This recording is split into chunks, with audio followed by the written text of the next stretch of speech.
One's recognized. Thank you, Mr. Speaker. Thank you, Mr. Chairman, and thank you for bringing this bill to the floor. Scripture reminds us that at the beginning of time, God created mankind as males and females, and he blessed them. All throughout humanity, we have recognized as a species that there are women and there are men as God created who are obviously biologically different and, dare I say, scientifically different. Even science agrees with this premise.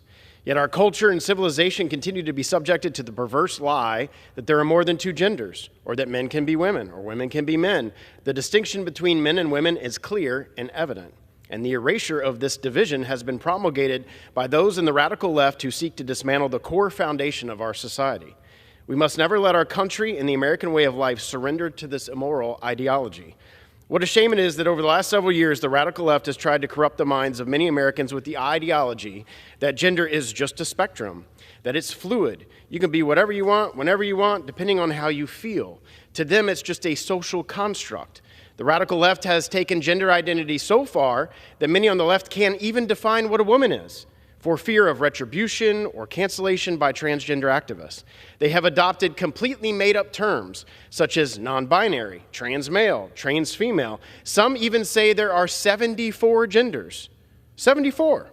Everything from agender to omnigender. There's even an astral gender, which is having a gender identity where you feel related to outer space. How can the radical left be able to identify that gender, yet they can't even define what a woman is? Not too long ago, progressives would say all that's ridiculous, but today it's their religion. And if you question their lies and fictitious terms, you're labeled a transphobic bigot and canceled. In giving homage to the trans movement, radical leftists have given way to the corruption of the minds of our nation's youth by dismantling the very protections that Congress created to ensure fairness in education and athletics. In 1972, Congress created Title IX to protect women's sports and to give women their own playing field in athletics. In worship to their trans idols, radical leftists want to kill Title IX, abandoning women across the country. Parents don't want biological men in locker rooms with their daughters, nor do they believe it's fair that a male can compete with women in female athletics. This is why Title IX protections were implemented in the first place. Radical leftists want you to believe that this is never happening, or it's so rare we shouldn't be concerned. The other side just made a comment about so few of these people are involved in college athletics.